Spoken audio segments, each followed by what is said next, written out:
Alors, bonjour à tous. Aujourd'hui, petit cas particulier de la loi des sinus dont on devra, oui, tenir compte là, si on rencontre ce contexte particulier-là. Question de nous amener à ce contexte particulier-là, on va essayer de tenter aujourd'hui de formuler une conjecture. On ne se rappelle peut-être pas, là, c'est quoi une conjecture? On se rappelle, donc, une conjecture, c'est une généralisation. On a une question et si on veut formuler une conjecture, on doit généraliser ce qu'on cherche en fait.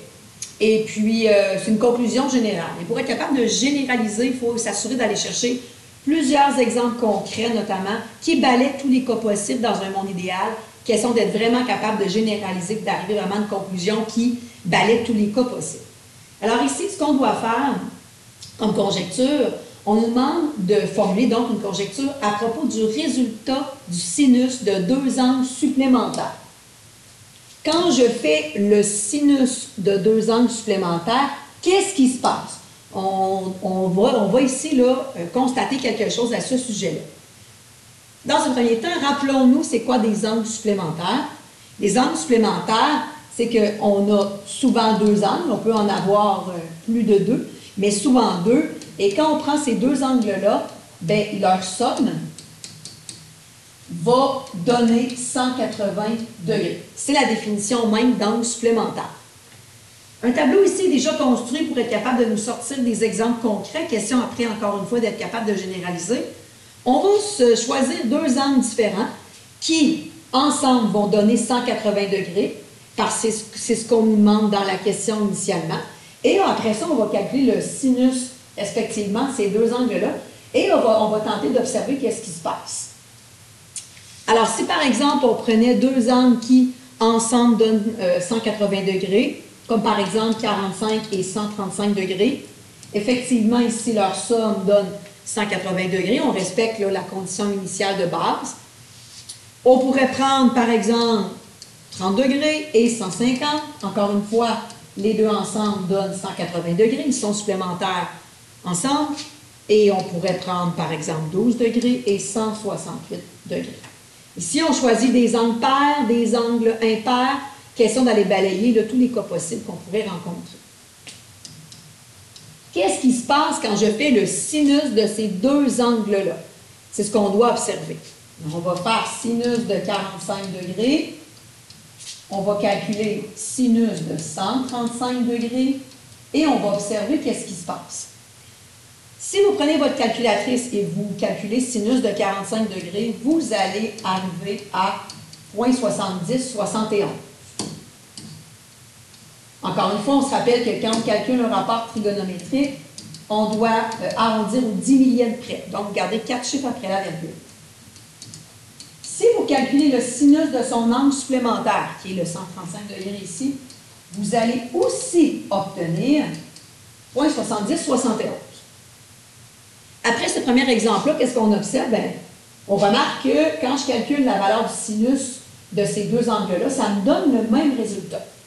Est-ce que ça va être le cas pour les deux exemples que j'ai inventés par la suite? On va aller vérifier ça. Je vais aller calculer le sinus de mon premier angle, donc sinus de 30 degrés, et je vais aller calculer le sinus de 150 degrés, qui sont mes deux angles qui sont mon deuxième exemple. Sinus de 30 degrés, si tu le calcules, ça fait 0,5. Et sinus de 150 degrés, ça fait aussi 0,5. Donc, tranquillement, on est en train d'observer quelque chose. Là, tranquillement, on s'enligne pour une généralisation. Là, ce qu'on observe, c'est que le sinus de deux angles supplémentaires va me donner le même résultat, va être égaux. Ça va donner des résultats égaux. Allons quand même vérifier un troisième exemple, question vraiment de confirmer le tout. Sinus de 12 degrés et sinus de 168 degrés. On prend notre calculatrice, on calcule ça. Si vous faites ça, vous allez obtenir 0,2079 pour les deux. Donc, qu'est-ce que j'observe? Comme on vient de le dire, là, on remarque que quand deux angles ensemble donnent 180 degrés, quand je calcule le sinus de ces deux angles-là, je constate que ça me donne le même résultat. allons noter ça. Donc, au niveau de la généralisation, on se fait une phrase complète, justement, qui nous donne notre conclusion générale. Le sinus de deux angles supplémentaires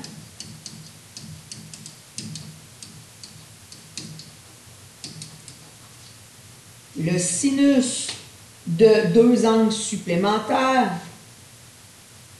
est égal. Donc, quand je calcule le sinus d'un angle et le sinus de son angle supplémentaire, ça va me donner le même résultat. Pourquoi on parle de ça? Pourquoi on observe ça? C'est que ce qu'il faut comprendre à partir de maintenant, c'est que quand vous cherchez notamment un angle dans un triangle et que vous faites sinus moins 1 pour aller faire la fonction réciproque, question de sortir l'angle de son sinus pour trouver sa valeur, bien, ce que vous devez comprendre à partir de maintenant, c'est qu'il y a deux angles possibles qui nous donnent la même valeur sinus. Alors, gardons ça en tête parce que quand, ici, comme par exemple, je cherche un angle obtus, ici, je cherche l'angle E, qu'est-ce qui va se passer si je ne connais pas cette généralisation-là et que je travaille comme j'ai travaillé dans la dernière vidéo en ce qui a trait à la loi des sinus? Alors, observez qu'est-ce qui va se passer. Parce que là, on va avoir là, quelque chose à faire là, de plus ici, là, parce que vous allez voir, notre réponse n'aura pas de sens. Alors, allons voir. Je vais chercher l'angle E ici, la valeur de l'angle E. Je travaille comme j'ai fait dans la dernière vidéo avec la loi des sinus. Ici, j'ai un triangle quelconque. Je cherche un angle. Donc, je suis capable de travailler avec la loi des sinus. On se rappelle que la loi des sinus fonctionne en paire. L'angle est son côté opposé. Donc, si je vais aller chercher l'angle E, je vais aller travailler avec son côté opposé qui est 26 mm. Et je dois aller chercher une autre paire que j'ai. Ici, j'ai l'angle de 60 degrés avec le côté opposé qui est 24 mm. Disons que le sommet, on l'appelle D. Donc, le côté qui est en face, qui est opposé, est petit d.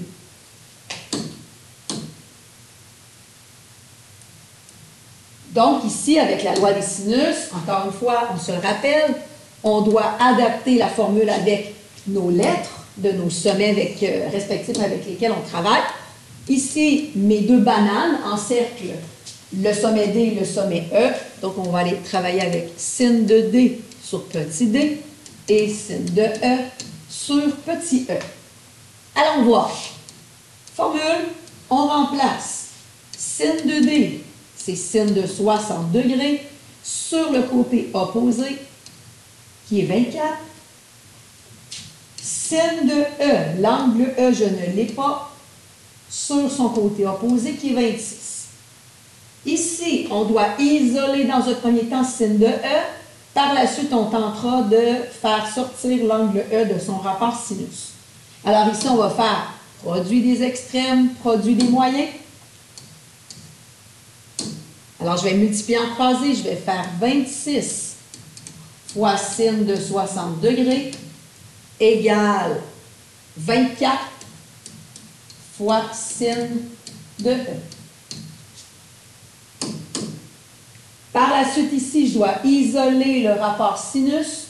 Donc, le 24, je veux m'en débarrasser. Il y a une multiplication devant. Donc, je vais diviser par 24 de chaque côté.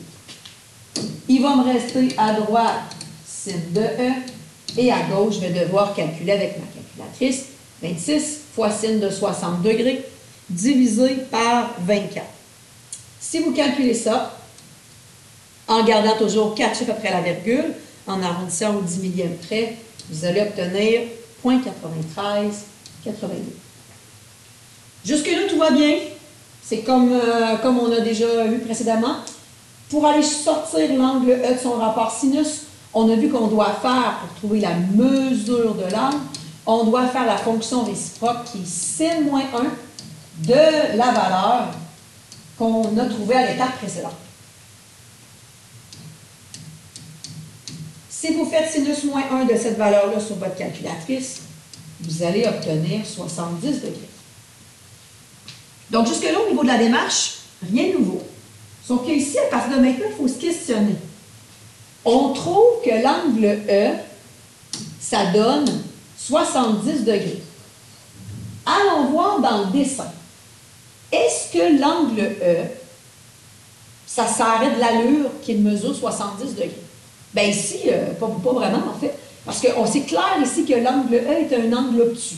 On constate que l'angle E là, dépasse clairement 90 degrés. Or, on a trouvé 70, ce qui n'est pas intelligent ici au niveau du contexte, au niveau avec le dessin qu'on a. Alors, ce qu'on constate, l'angle E donne 70 degrés, qui est un angle aigu. 70 degrés, c'est un angle aigu. Alors que c'est clairement un angle obtus.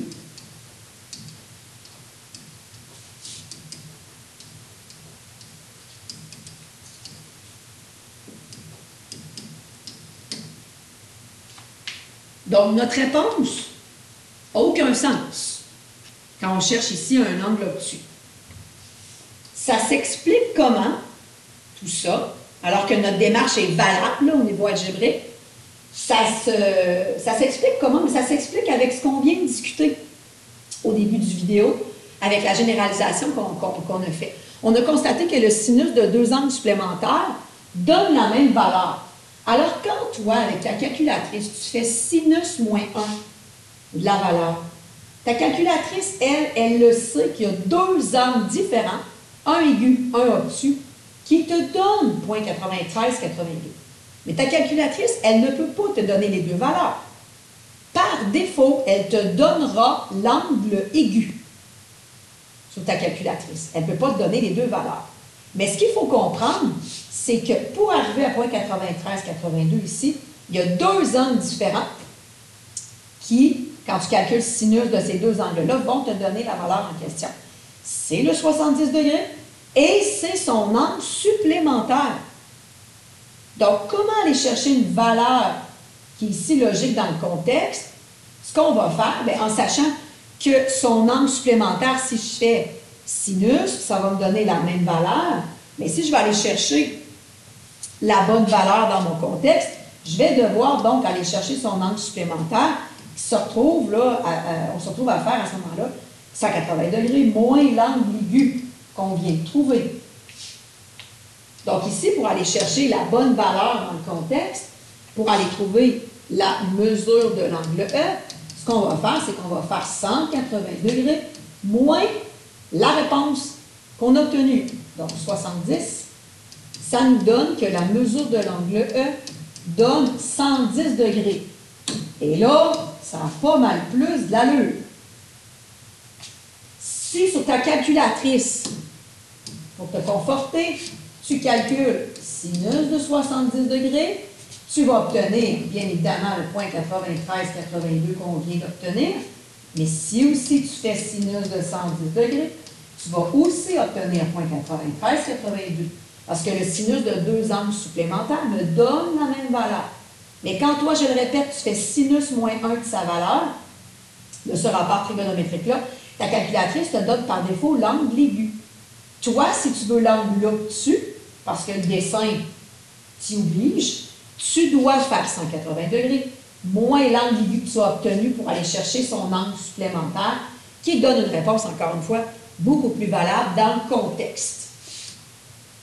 Alors, à partir de maintenant, dorénavant, vous allez devoir vraiment être alerte. Parce que si vous travaillez votre démarche et que vous arrivez à votre valeur, mathématiquement, ça va bien, mais la réponse n'a aucun sens dans le contexte. Donc, vous devrez être alerte, regarder l'angle recherché et vous poser la question, est-ce qu'il est aigu ou obtus? Et si l'angle est clairement un angle obtus, si l'angle est clairement un angle plus grand que 90 degrés, bien là, vous devrez aller chercher la réponse valable dans le contexte, faire 180 degrés, moins la valeur que vous aurez obtenue dans votre démarche. Question d'aller chercher son angle supplémentaire et d'avoir une réponse qui est intelligente, dans le contexte. Faites attention ici aussi au niveau de la démarche. Si vous êtes alerte, vous constatez que l'angle obtus, c'est bien un angle obtus, donc la réponse que vous obtenez, vous savez que le 70 degrés ici n'est pas valable dans le contexte. Faites attention à une chose. Ne m'écrivez pas la chose suivante. Mesure de l'angle E, environ 70 degrés. Et là, tu dis, ah oui, c'est vrai, je dois faire 180 degrés moins ma valeur qui me donne 110 degrés. Faites attention à ça. Changez de ligne, faites-moi une étape supplémentaire. Parce que là, vous êtes en train de m'écrire mesure de l'angle E égale 70, égale 180 moins 70, égale 110. Mathématiquement, ça, c'est faux. C'est pas vrai que l'angle E, c'est 70 et ça égale 110 aussi. Mathématiquement, c'est pas vrai. Donc, faites très, très, très attention à ça. Quand vous constatez que l'angle est effectivement un angle obtus, vous changez de ligne et vous m'écrivez une chose, une affaire du genre, comme l'angle E est obtus, alors la mesure de l'angle E, c'est 180 degrés moins 70 qui donne le fameux 110 degrés dans notre exemple. Changez de ligne, allez me justifier qu'est-ce que vous faites, mais changez de ligne. Mettez-moi pas une égalité en dessous du 70 degrés pour arriver au 110. Mathématiquement, ce sera faux. Fait que faites très attention à ça au niveau de la communication mathématique, à savoir comment vous écrivez les choses, là, parce que ça, je le vois très souvent. Et mathématiquement, malheureusement, c'est une égalité qui est fausse. Alors, voici pour ce qui est du cas particulier de la loi des sinus. J'ai fait un exemple avec vous, j'ai constaté certaines choses. Je vous invite à aller faire l'exemple 2 par vous-même. Ici, on cherche l'angle R, qui est clairement un angle obtus. Donc, je vous laisse tenter la démarche. Assurez-vous, encore une fois, de vous valider avec les notes de cours complétées au niveau de la démarche, au niveau de la façon d'écrire les choses et au niveau de la réponse, bien évidemment, par la suite. Assurez-vous de vous valider à ce sujet-là. Alors, voilà.